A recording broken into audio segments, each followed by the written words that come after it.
तमिलनाडु एक ऐसा राज्य जो इतिहास और संस्कृति से भरपूर है और भौगोलिक विविधता से भी भरा हुआ है। पश्चिमी घाट की ऊंची चोटियों से लेकर बंगाल की खाड़ी के सूर्यालय तट तक तमिलनाडु प्राकृतिक दृश्यों की एक मनोरम टैपेस्ट्री प्रदान करता है। यह ऐसे तमिलनाडु के भूगोल में गहराई से जाता है। इसकी फिजिकल फीचर्स, जलवायु, नदियों और इकोनॉमी पर ज्योग्राफी के इंपैक्ट को एक्सप्लोर करता है।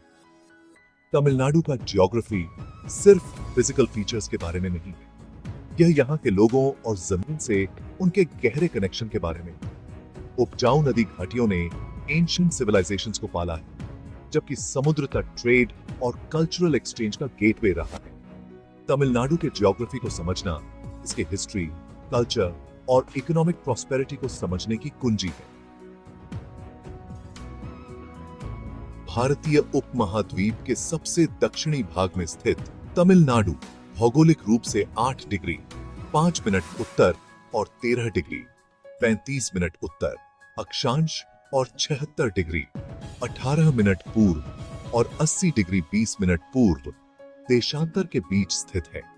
यह स्ट्रेटेजिक लोकेशन तमिलनाडु को एक एक्सटेंसिव कोस्ट लाइन प्रदान करता है, जो बंगाल की खाड़ी के साथ 1076 किलोमीटर से ज्यादा तक फैला हुआ है। तमिलनाडु अपनी सीमाएं पश्चिम में कर्नाटक, दक्षिण पश्चिम में केरल और उत्तर में आंध्र प्रदेश राज्यों के साथ साझा करता है। पानी का एक संकरा स्ट्रेच पाक जलडमरू मध्य तमिलनाडु को दक्षिण में श्रीलंका के द्वीपीय राष्ट्र से अलग करता है। राज्य की राजधानी चेन्नई कोरोमंडल तट पर एक प्रमुख बंदरगाह शहर के रूप में खड़ा है, जो मैरिटाइम ट्रेड में तमिलनाडु के ऐतिहासिक और कंटेम्पररी महत्व का टेस्टमेंट है। तमिलनाडु की फिजिकल फीचर्स उतनी ही डाइवर्स हैं जितनी कि इसकी कल्चरल हेरिटेज। पश्चिमी घाट एक यूनेस्को वर्ल्ड हेरिटेज साइट राज्य की पश्चिमी सीमा पर एक फॉर्मिडेबल पर्वत श्रृंखला बनाता है, जो एक नेचुरल बैरियर के रूप में कार्य करता है और रेनफॉल पैटर्न्स को प्रभावित करता है। पूर्वी घाट हालांकि ऊंचाई में कम इंपोजिंग है, बंगाल की खाड़ी के पैरेलल चलते हैं, जो राज्य की सीनिक ब्यूटी को और बढ़ाते हैं। इन पर्वत श्रृंखलाओं के बीच में मैदानों का एक विशाल एक्सपेंस स्थित है, जो तमिलनाडु के हार्टलैंड का निर्माण करता है। लंबी तटरेखा रेतीले समुद्र तटों, लगून्स और एस्टुअरीज की विशेषता है, जो एक थ्राइविंग मछली पकड़ने के उद्योग का सपोर्ट करते हैं। नदियां तमिलनाडु की लाइफलाइन है, जो इसकी एग्रीकल्चर और अर्थव्यवस्था को सस्टेन करने में एक पिवटल रोल निभाती हैं। कावेरी नदी, जिसे दक्षिण की गंगा कहा जाता है, तमिलनाडु की सबसे महत्वपूर्ण नदी है। कर्नाटक में ओरिजिनेटिंग कावेरी तमिलनाडु के हार्ट से फ्लो होती है। बंगाल की खाड़ी में एम्प्टी होने से पहले एग्रीकल्चरल लैंड की सिंचाई करती है। इसकी सहायक नदियां जैसे भवानी, अमरावती और नोयार इसके महत्व को और बढ़ाती हैं। ये नदियां न केवल सिंचाई के लिए पानी प्रदान करती हैं, बल्कि एक समृद्ध बायोडायवर्सिटी का भी सपोर्ट करती हैं।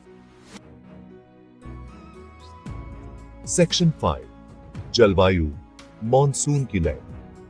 तमिलनाडु एक ट्रॉपिकल क्लाइमेट का अनुभव करता है, जिसकी विशेषता गर्म ग्रीष्मकाल और हल्की सर्दियां हैं। राज्य की जलवायु लार्जली रूप से मॉनसून से प्रभावित होती है। दक्षिण पश्चिम मॉनसून, जो जून में आता है, राज्य के कुछ हिस्सों में मध्यम वर्षा लाता है। हालांकि अक्टूबर से दिसंबर तक उत्तर पूर्वी मॉनसून तमिलनाडु के लिए वर्षा का प्राइमरी सोर्स है। इस अवधि के दौरान राज्य को अपनी एनुअल वर्षा का अधिकांश भाग प्राप्त होता है। कोस्टल रीजन्स विशेष रूप से मॉनसून सीजन के दौरान साइक्लोन्स के प्रति ससेप्टेबल रहते हैं। मॉनसून्स द्वारा उत्पन्न चुनौतियों के बावजूद वे वाटर रिसोर्सेज को रिप्लेनिशिंग करने और एग्रीकल्चर को बनाए रखने के लिए महत्वपूर्ण हैं।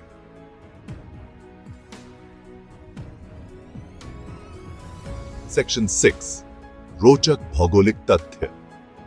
तमिलनाडु के छिपे हुए रत्न अपने प्रोमिनेंट फीचर्स से परे तमिलनाडु इंट्रीगिंग जियोग्राफिकल फैक्ट्स को हार्बर करता है। यह राज्य पॉइंट कैलिमेरे का घर है, जो प्रवासी पक्षियों के लिए रिनाउंड है। नीलगिरी बायोस्फीयर रिजर्व को यूनेस्को द्वारा इसकी एक्सेप्शनल बायोडायवर्सिटी के लिए मान्यता प्राप्त है। रामेश्वरम, एक द्वीप जो पंबन पुल द्वारा मेनलैंड से जुड़ा हुआ है, धार्मिक महत्व रखता है। ये फैसिनेटिंग जियोग्राफिकल एलिमेंट्स तमिलनाडु के अल्योर को और बढ़ाते हैं। सेक्शन 7, प्राकृतिक संसाधन, भूमि और समुद्र की बाउंटी। तमिलनाडु प्राकृतिक संसाधनों की एक डाइवर्स श्रृंखला से संपन्न है, जिन्होंने इसके इकोनॉमिक डेवलपमेंट में सिग्निफिकेंटली योगदान दिया है। नदी घाटियों में उपजाऊ अलूवियल सॉइल एक थ्राइविंग कृषि क्षेत्र का सपोर्ट करती है।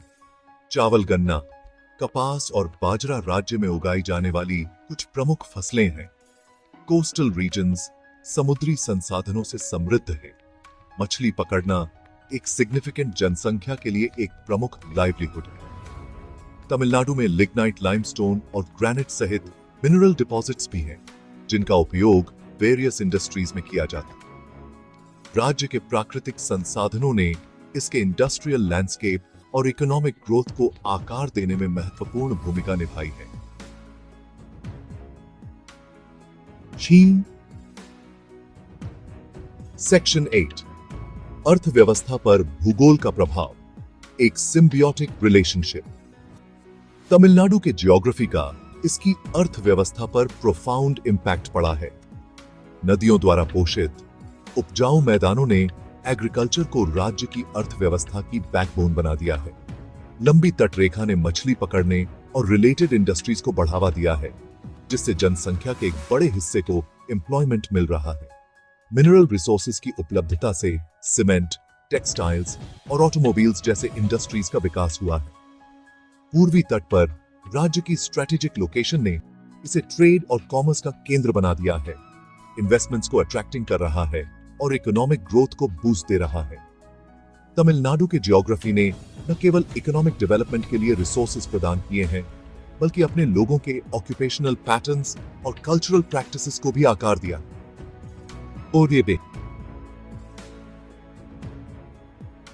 सेक्शन 9, निष्कर्ष, तमिलनाडु एक भौगोलिक चमत्कार। तमिलनाडु का ज्योग्राफी, फिजिकल डाइवर्सिटी और कल्चरल सिग्निफिकेंस का एक फैसिनेटिंग ब्लेंड है। ऊंचे पहाड़ों से लेकर उपजाऊ मैदानों और लंबी तटरेखा तक, प्रत्येक जियोग्राफिकल फीचर ने राज्य की आइडेंटिटी को आकार देने में महत्वपूर्ण भूमिका निभाई।